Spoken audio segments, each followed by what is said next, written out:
이해찬 당대표의 속개선언으로 더불어민주당 제189차 최고위원회를 속개하겠습니다. 예, 189차 최고위원회를 속개하겠습니다.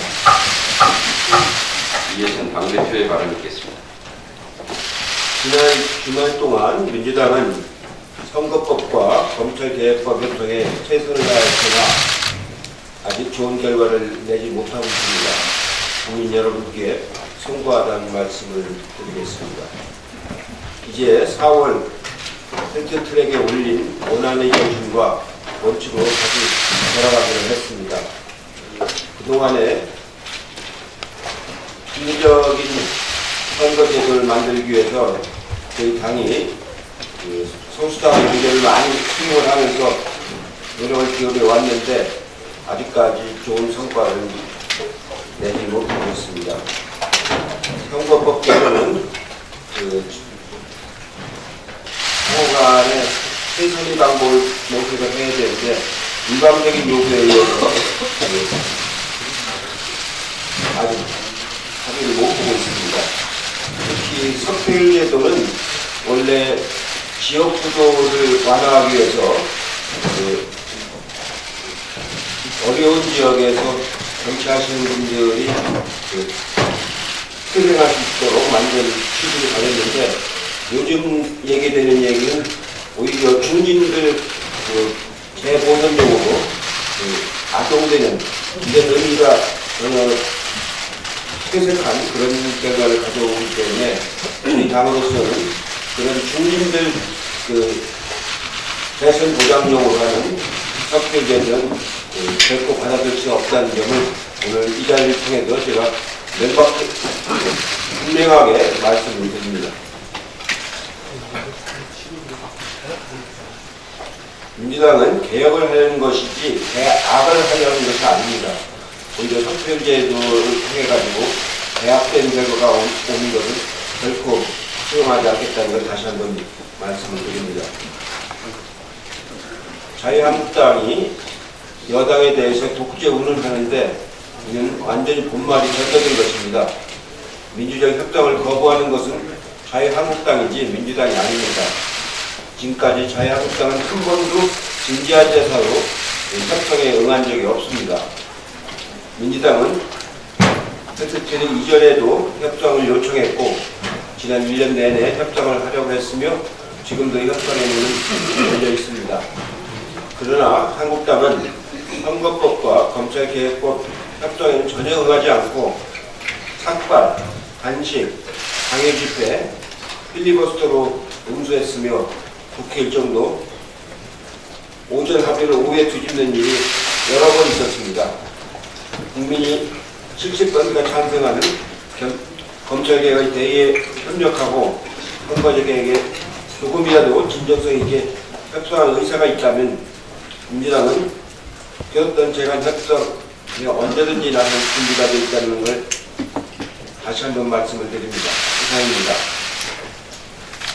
이인영 원내대표가 말씀하셨습니다. 이해찬 대표께서도 말씀하셨습니다만 4+1 협상이 난항의 측면성을 고백합니다. 처음 왜 이 길을 나섰는지 돌아보고 또 초심으로 돌아가야 할 때라고 생각합니다. 선거개혁, 검찰개혁의 초심보다 때로는 서로의 주장이 더 앞서는 경우가 많아졌습니다. 원점에서부터 다시 출발해야 한다고 생각합니다.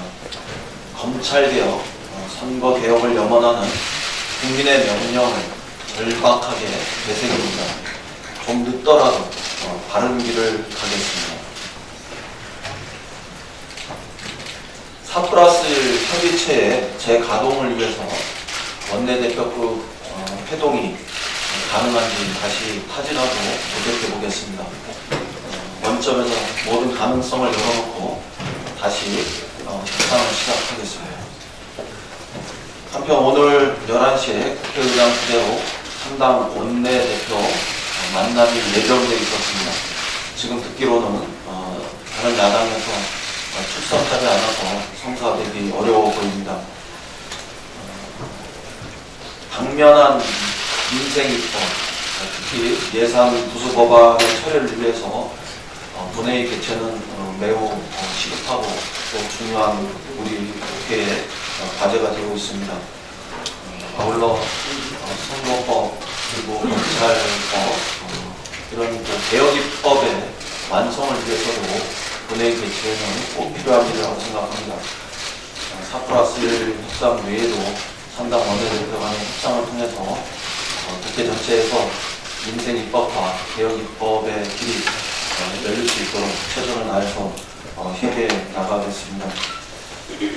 민생 입법과 개혁 입법의 추진이 원활하지 못한 점에 대해서 국민 여러분들께 매우 송구하다는 말씀을 올립니다. 끝까지 노력해서 실망시키지 않을 수 있도록 최선을 다하겠습니다. 한 가지만 제가 짚고 넘어가겠습니다. 정광훈 목사가 주도하는 태극기 집회에서 벌어지고 있는 양상들이 특히 불법이 매우 심각하다고 합니다. 소음은 허용 기준치를 넘은 지 오래고 그래서 학생들에게 공부하는데 많은 장애가 있었으면 물론이고 쓰레기 투기, 노상 방뇨도 모자라서 더 심각한 그런 일들, 아직도 입에 담기 어려운 이런 일들조차도 상식 이하의 일들이 빈번히 벌어지고 있다고 합니다. 수구 별사대를 모집해서 폭력 시위를 사주하는 듯한 정광훈 목사의 행태 또한 그동안 매우 충격적으로 전해진 바 있습니다.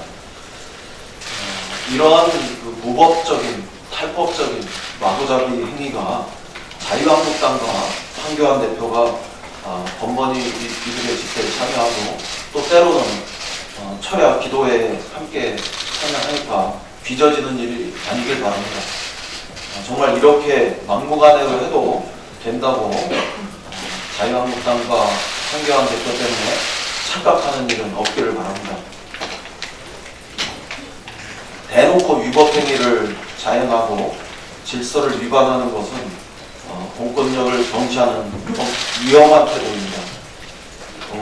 함부로 막말을 해도 괜찮다고 생각하는 것은 성숙한 민주시민의 태도는 물론 아니고 또 보결한 성직자로서의 그런 모습은 더더욱 아니라는 점을 저는 분명히 말씀드립니다.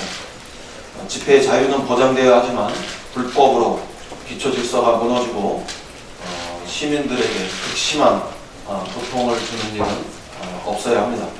법질서 확립과 시민들의 안전을 보장하기 위해서 엄정한 공권력의 집행이 이루어져야 한다. 이런 점을 주문합니다. 이상입니다. 박주민 최고위원.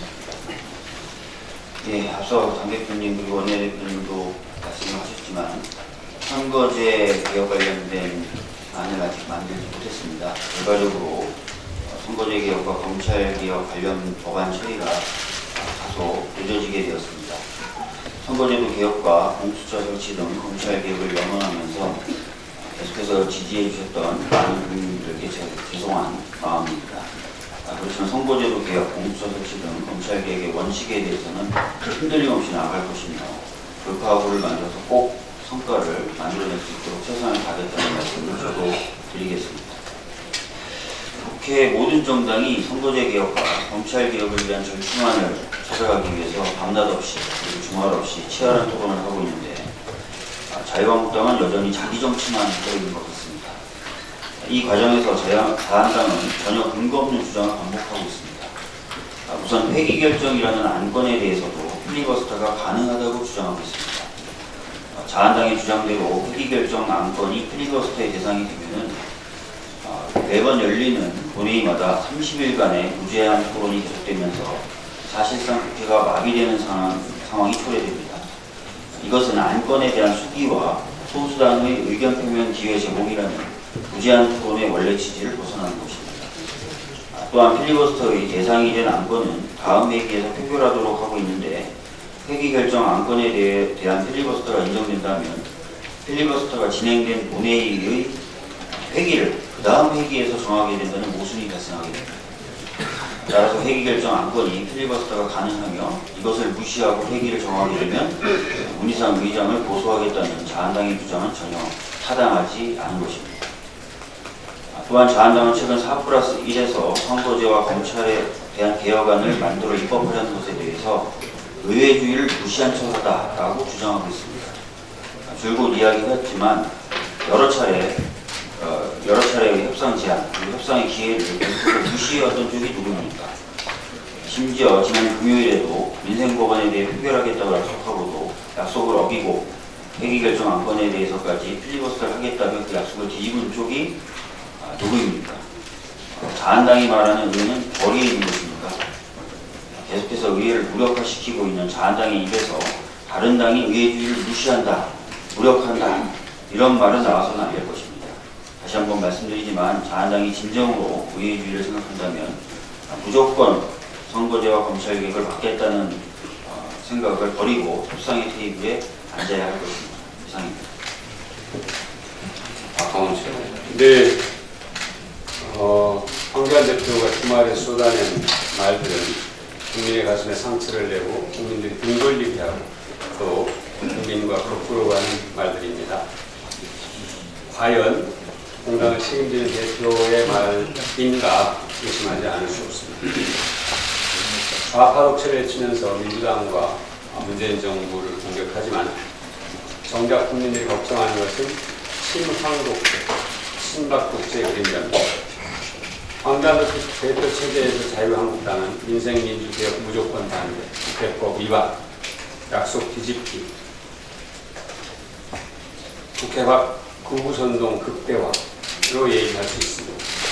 갈수록 더 자극적인 그런 구구선동이 불가피해지는 그런 상황을 맞습니다. 왜? 국민들이 무관심해하기 때문에 그리고 냉소하기 때문에 확언컨대 자유한국당이 지금 가는 길은 국민과 점점 멀어지는 길이라는 것을 말씀드립니다.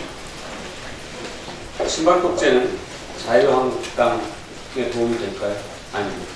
우리 정치 발전에 도움이 됩니까? 아닙니다. 국민들 행복에 도움이 됩니까? 전혀 아닙니다. 누구에게도 도움이 안 되는 이 불행한 일에 집착하지 말고 지금이라도 협상의 장을 국회로 돌아오시기 바랍니다. 황교안 대표 인식과 관련해서 두 가지만 말씀을 드리겠습니다. 주말에도 서초동과 여의도에서 국민들이 촛불을 들었습니다. 공수처법을 비롯해서 검찰개혁을 완수하라는 명령입니다. 황교안 대표는 공수처를 나치 정권의 대슈타프에 비교했습니다. 문재인 정권은 국정원의 국내 정치 사찰을 종식시켰습니다.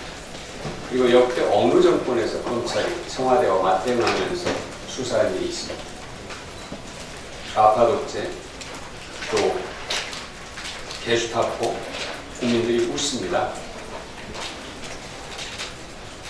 공수처는 어제 오늘 나온 얘기가 아닙니다. 20년 전부터 국민을 위해 봉사하고 또 국민의 사랑을 받는 검찰을 만드는 방안으로 정말 모든 분들이 얘기했던 것입니다.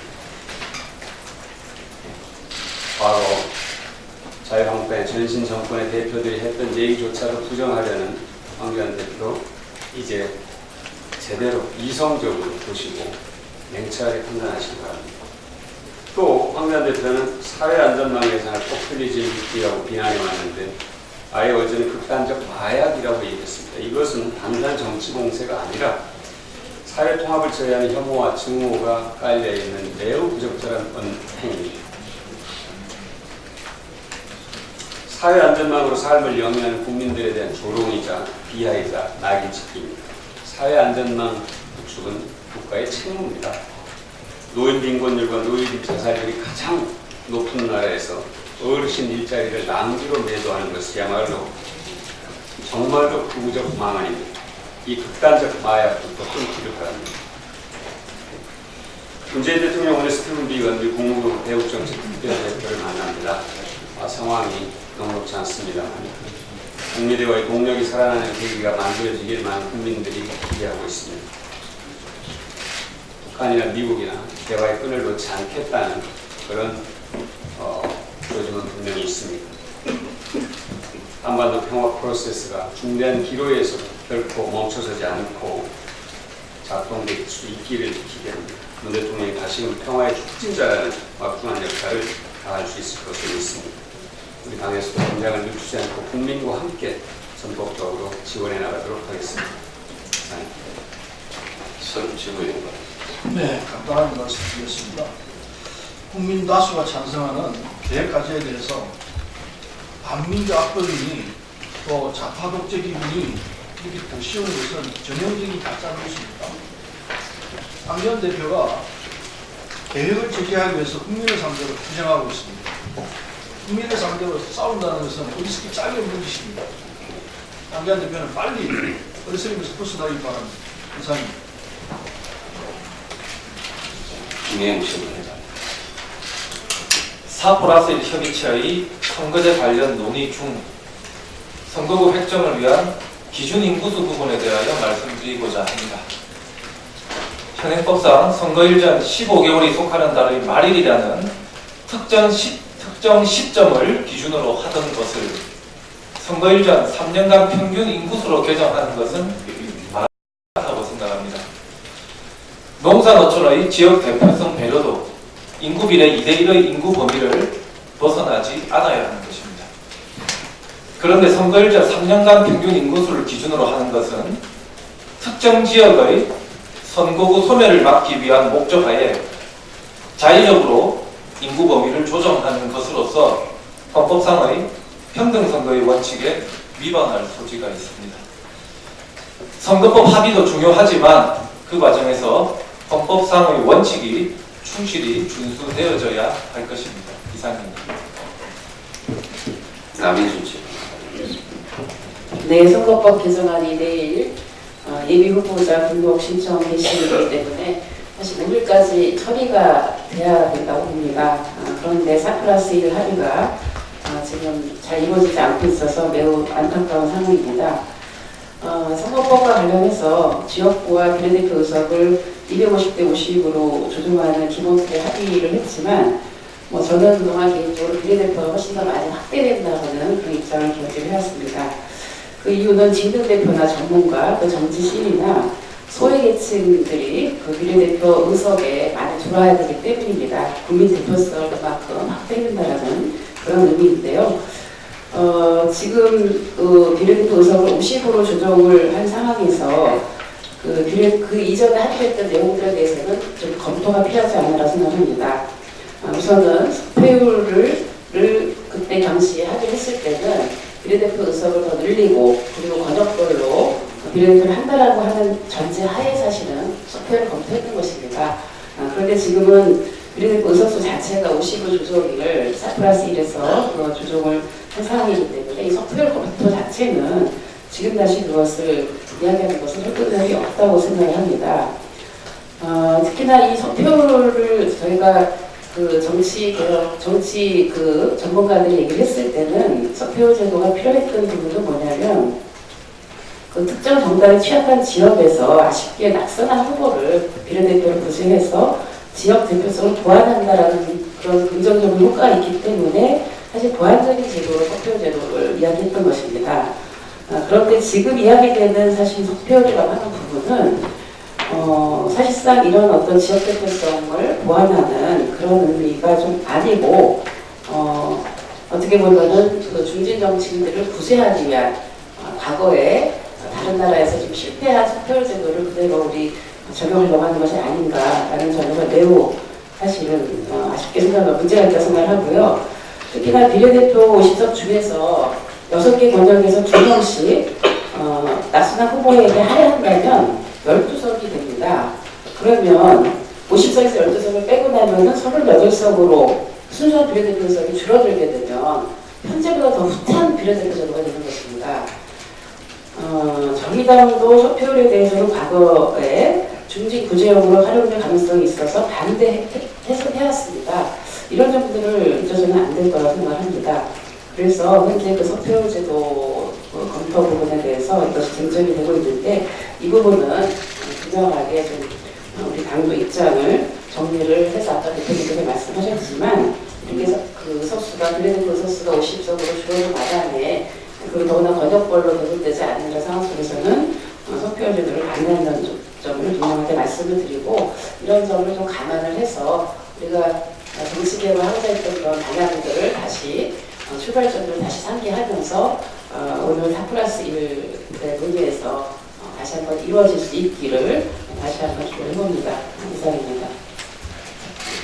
이수진 최고. 네, 저 또한 안타까운 현실을 두고 볼 수가 없습니다. 멈춰버린 예산 부수 법안과 민생 법안, 그리고 선거법과 검찰 법안과 유치원 법안을 반드시 처리해야 합니다.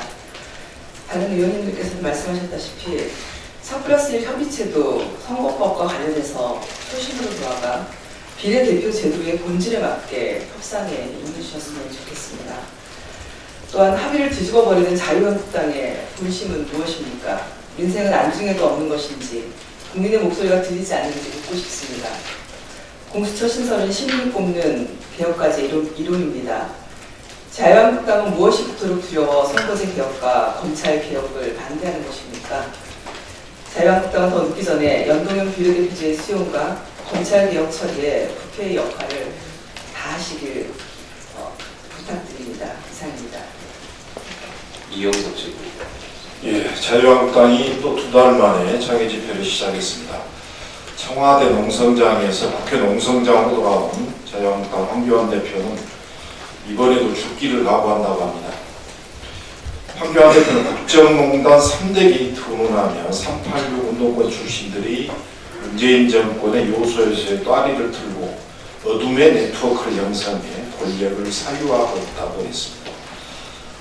과거 권위주의 정권 시절에 공안 사건을 조작해서 공작 정치를 일삼았던 공안검사의 행태에서 한치도 벗어나지 못하고 있습니다. 황교안 대표는 좌파 독재, 국정농단을 입에 올리기 전에 촛불혁명으로 탄핵당한 박근혜 정권의 주구였던 자신의 전력을 먼저 돌아보고 자중한 것이 먼저일 것입니다. 뜬구름 같은 대권 지지율에 현혹되어 민주투사 코스프레를 하고 있는 전직 공안검사의 모습이 매우 안쓰럽습니다. 이상. 이상 모두발언을 마치고 회의를 비공개로 전환하겠습니다.